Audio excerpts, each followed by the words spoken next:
We're just going to pray. Father God, we thank you that your presence is with us. We thank you that your love never fails. We thank you that what you did on that cross so many years ago is enough for us today. And we thank you that your love will continue to guide us, counsel us, and encourage us to be more like you. Amen. Today's reading comes from the book of Romans. If you've got the ancient text with you, feel free to get that out. Romans 5, 6 to 11. We're looking at the radical love of Christ. If you don't have it with you, it's on the screens. When we were utterly helpless, Christ came at just the right time, and died for us sinners. Now, most people would not be willing to die for an upright person, though someone might perhaps be willing to die for a person who is especially good. But God showed his great love for us by sending Christ to die for us while we were still sinners. And since we've been made right in God's sight by the blood of Christ, he will certainly save us from God's condemnation. For since our friendship with God was restored by the death of his Son, while we were still enemies, we will certainly be saved through the life of his Son. So now we can rejoice in our wonderful new relationship with God because our Lord Jesus Christ has made us friends of God. There's a lot in this passage. There is a lot. We could spend weeks just going through these few verses. Romans is like the theology. It's got so much theology packed into such small amount of words. And so we can't obviously do that, but there are some things that I really want to draw out with us today.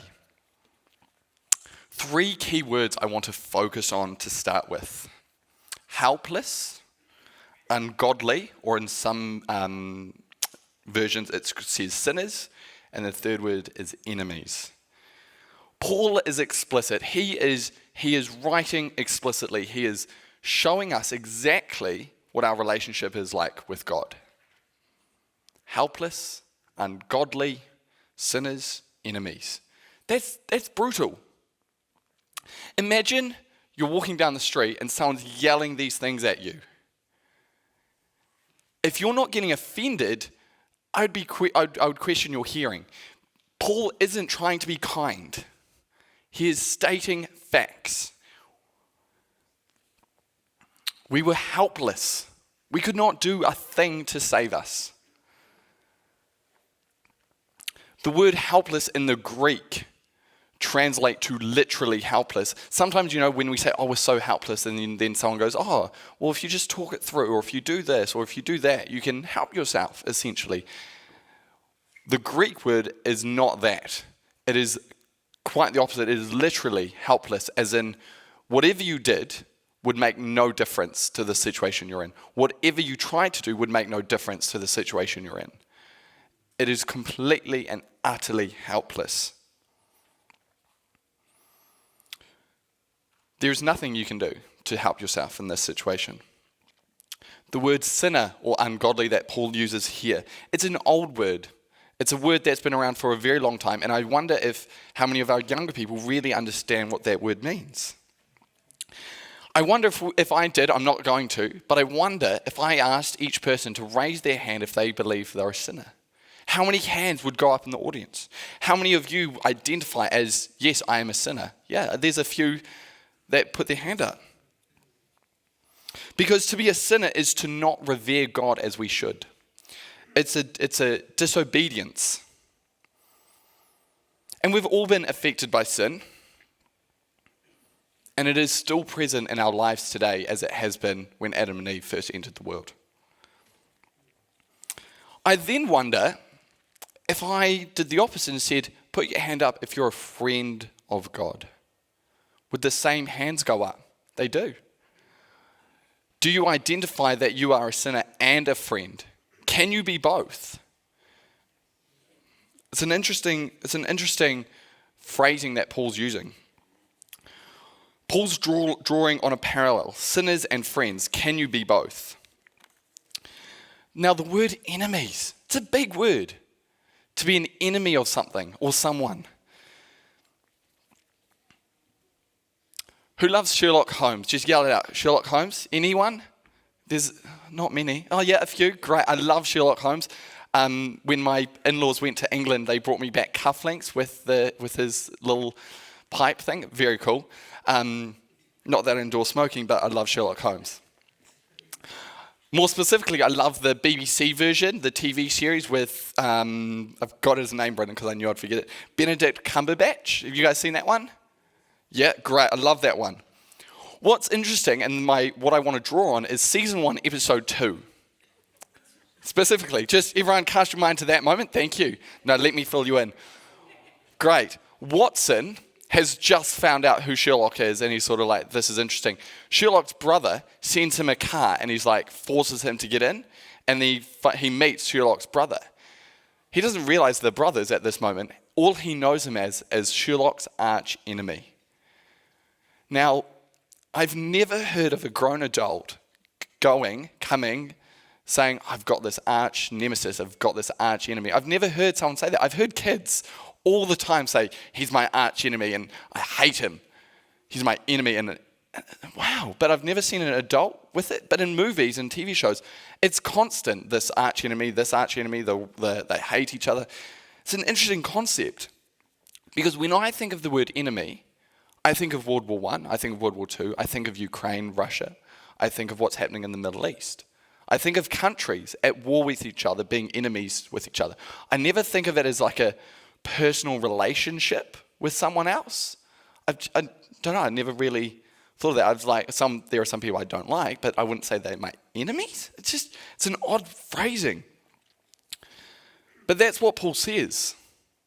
And I wonder then, are these people warped up in so much hatred for each other? What does it even look like to be an enemy of someone? Not at war with someone, but an enemy of someone. What does that mean? And then what does it mean to be an enemy of God? I wonder. What does that look like? Is God warped in anger, hatred towards us? He wants the worst for us. He would rather see us, the worst things happen to us than not. That doesn't sound like God. But Paul is telling us we are enemies of God. I imagine, this is just my wonderings, is it more like we have made God our enemy, and yet God is still trying to show us love?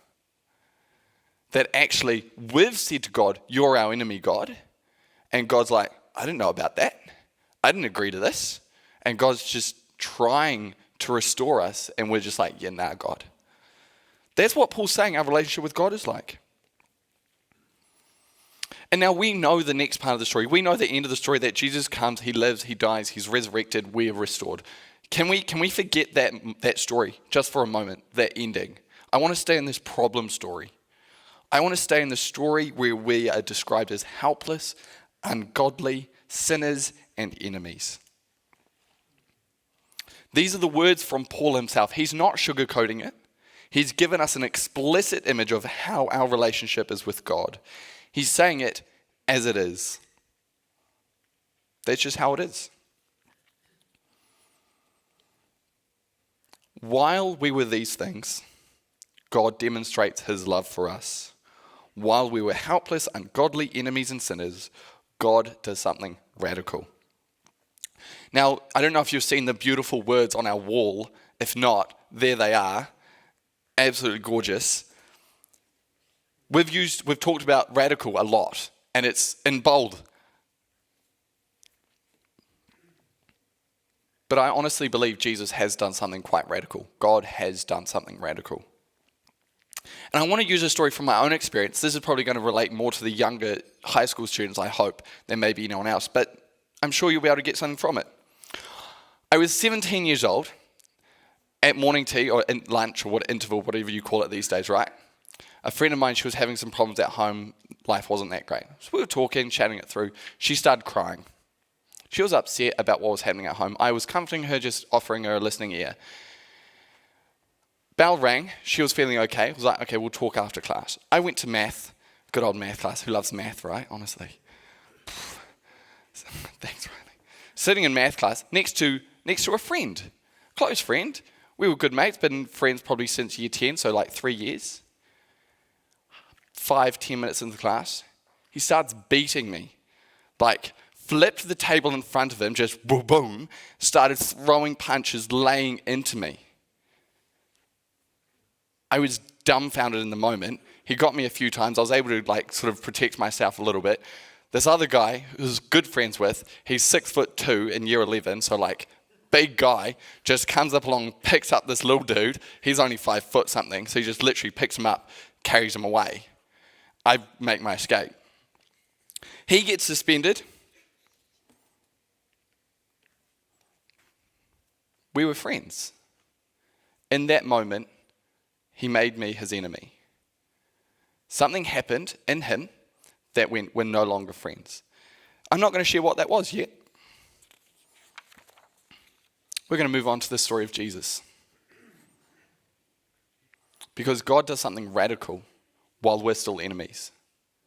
God does something so radical that we should not become apathetic and just excited. We should be passionately following this guy because he's done something incredible. He sent his son. Now, who here's a parent? Who's had kids, got kids at home? Now, my 2-year-old, Rosella, you've probably seen her running around causing all sorts of chaos. It's absolutely beautiful. We can now ask her to put things in the rubbish bin. And she loves doing it. Sometimes. 50-50 it gets there or not, who knows? So, Rosella, can you do this? Yep. Halfway there, sees a butterfly. She's gone. You know?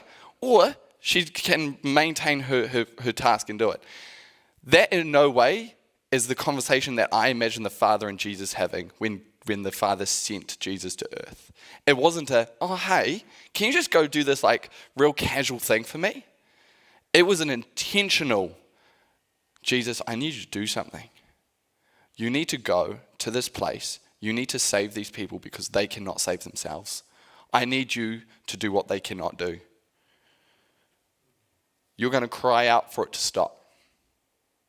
But I need you. They need you. We need him. Jesus came to save us from our helplessness, our ungodliness, to make us friends with God and to redeem us from sin. There was no half thought. It was the only way. So Jesus came, died, and rose again while we were still broken, while we were still sinners. And that's the reason we're here today at church, isn't it? Really? We've all encountered in some form that radical love of God. We've heard the story of Jesus and we've responded in a way that makes us passionate followers because we're coming here.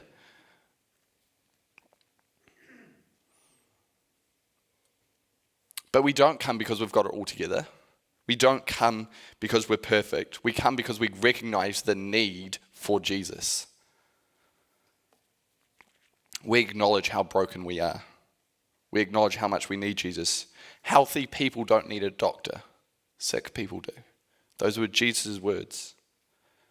And Paul is telling us that this sin has infected and affected all of us.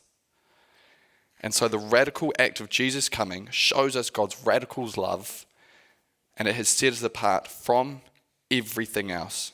And then this radical love calls us to live in a different way. So we're not called to live in the same way as we used to. We're called to live in a different way, a way that shows the world that we've been set apart. Jesus sums it up beautifully. People will know you are my disciples because the way you love one another. Christ has saved us from something we cannot save ourselves from. And that, my friends, is radical. Paul goes on to explain this even further, saying people wouldn't, and this is back in Romans, people really wouldn't give up their lives for a good person. Someone who is kind, caring, morally good person. Let alone someone who is not a good person. And yet that's exactly what Jesus does, is gives himself up for each one of us who are broken and sinners and ungodly and enemies of God. Jesus showed us what radical love looks like by sacrificing himself so we can be reconciled to the Father. Now, it's not new information. I hope it's not. It might be for you. We've probably heard this story at some point, in a kid's story or even on a Sunday morning if you attend here often. We're able to see the radical nature in God, God's relentless pursuit for us. He stopped at nothing to reconcile us. So my first question, does your life reflect the radical love that Jesus has freely given to you? If you were to sit honestly, reflecting honestly, does your life reflect the radical love that Jesus has given to you? Even as I ask that myself, parts of me come to my mind and going, actually, Jesus, I need to let you into these places because I'm still not perfect. The young people know that when I first encountered Jesus, I was truly transformed. I was a horrible teenager to my parents. I was not a nice person. And only through the radical transformation of Jesus did that get changed. I was challenged to live in a different way, and I still am, to be fair, as it should for all of us. I'm going to continue my story from earlier, because I sort of left it on a cliffhanger. That was the whole point. We're going to call him Benji. This was a true story though, okay?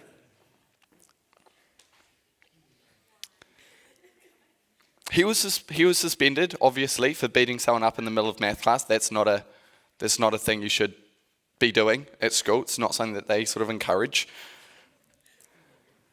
I can't remember for how long, but the principal called a meeting. His parents, him, his counsellor, the dean, the principal, myself, and my parents. I can't remember what was said exactly, but I remember the principal looking at me, asked me asking me what I wanted to happen to him. My words were, if he leaves this school, he's not getting another opportunity. He has to stay at this school. He needs to learn. Pakuranga College is a brilliant school, good learning and good support for students. If he went to the alternative, he wouldn't have got the same education. I forgive him. Those were my words. He was allowed to return to school after his suspension, of course. 2 things made it possible, according to the principal. First thing, he showed remorse in counselling. He realised he made a mistake. Second thing, I didn't hold a grudge. I forgave him. His education was more important than his education being stopped because he made a simple mistake. Now, I'm drawing on a parallel here. I don't know if you can see it yet. The parallel is this. The forgiveness that I offered to Benji is in no way close to the same forgiveness that Christ has offered us. But it's a parallel. I forgave Benji and he was able to return to school. God forgave us and we've been able to return to the Father. A mere parallel. The levels, please hear me when I say that they are not the same thing. They are not the same thing. Just a parallel, just a metaphor or a story that illustrates this. I'll finish that story later, again. So close. And after all of this, all these words that Paul's described us as, he ends the passage in the most beautiful way. We've been called friends of God.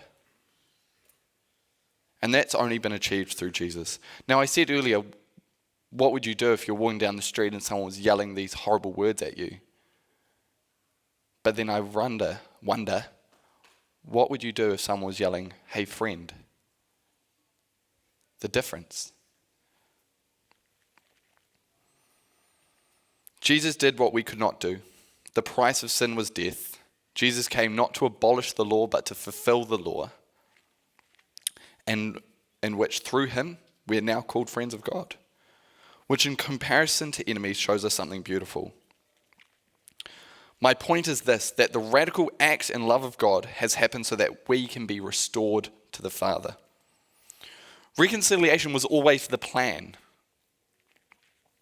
And now that you and I are called friends of God, we have a very important role to play. That is to show others the same radical love that we've experienced. How do you do that? Some people ask. Do we have to go back on the street corners with a Bible in hand preaching the gospel? I don't know.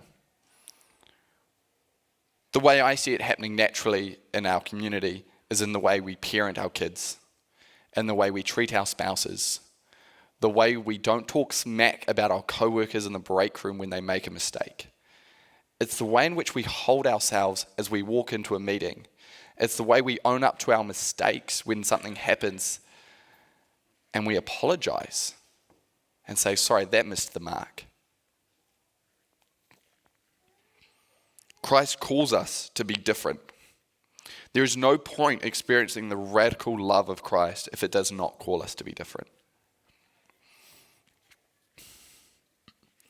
In a podcast I listened to, sent to me by Joseph, thanks Joe,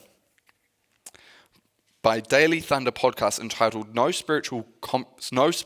Compromise Spiritual Lessons, Leslie Luddy says this: if we've found the truth, why have we become apathetic? Why would the church live like the rest of the world when they have found the truth, the way, the truth, and the life? Essentially, she's challenging each one of us to live a life that Christ calls us to. It's not a legalistic perspective saying you must do this, but it's actually a life of freedom that has experienced radical love, radical transformation, and that we're passionate about sharing that love with other people.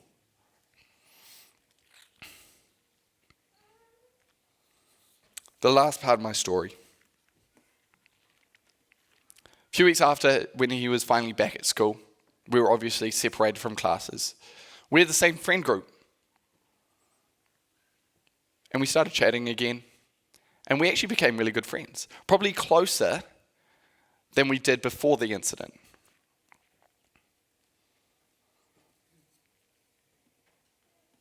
A parallel story to how we were once friends with God.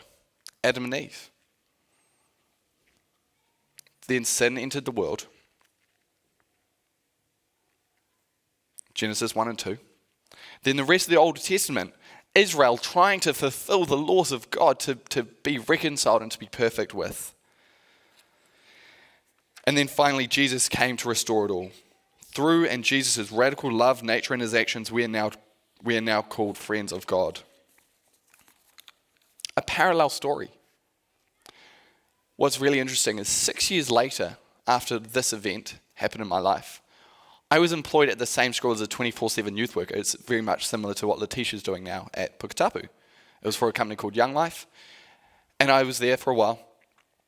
Same principal, same counsellor, same dean, still worked at the school 6 years later. We were just talking in the staff room one day, each of them at different times in over a week or so. He pulled me aside and they said, I still remember that. I still remember your story. And I was like, what are you on about? No idea what they were talking about. You know, when you got beaten up in class, I was like, yeah, like in front of all these people. I was like, that's embarrassing. And he's like, no. And how you forgave him? I was like, whoa, I've forgotten this story. And then they asked me, so why'd you do it? Why did you forgive him? And I just looked at them, and I remember saying this, clear as day.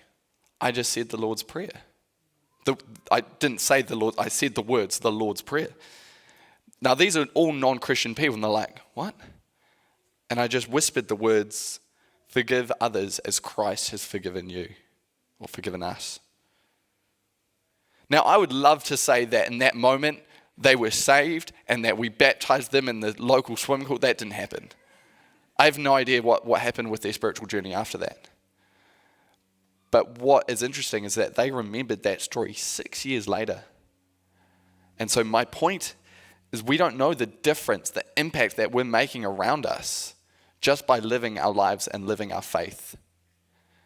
We're not to hide our faith. We're not to try and live differently.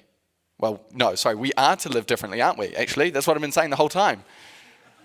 We are to live differently, but we're not to live as the world, but we're to live as Christ calls us to. I'm just going to ask the music team to come up. And so my challenge for all of us today is this. Oh, sorry. I don't tell this story to look and say how perfect I am. That's not the point of that story. I tell it to say, look how much God has done. Look at how much God does and works in the world around us. So my challenge for all of us today, let us not become apathetic because we know the story of Jesus. Now hear me. But rather, let us become radical because we know the story of Jesus. Because we know Jesus so well, and you've probably heard this story hundreds of times, and it becomes, just another sermon, it's nice. But rather, if we let it seep into our bones, the story of Jesus, the radical love of God, if we really let that seep into us, how does that call us to live differently? So if you're here today feeling apathetic, feeling finished, coming to church because that's what you ought to do, can I encourage you to ask for prayer? Find someone and ask them to pray for you. If you're feeling tired and weary, if you're feeling overwhelmed and angry, if you're feeling frustrated because life is hard, find someone you can talk to. Find someone in which you can pray with. Now, I'm not saying prayer is going to change your situation. Not at all. But I'm saying by making yourself available to God, by letting God speak into that situation, it can change your perspective on that situation. I want us to pause for a moment and just wait on the Spirit, to let the Holy Spirit come as we reflect and think about where does God need to show up in my life? What things am I holding back? Let us become radical because we know the story of Jesus. And if you don't know Jesus yet, if you're still on that journey, ask someone. You can ask myself, you can ask anyone on the music team. Find someone you trust and ask them, how do I encounter Jesus?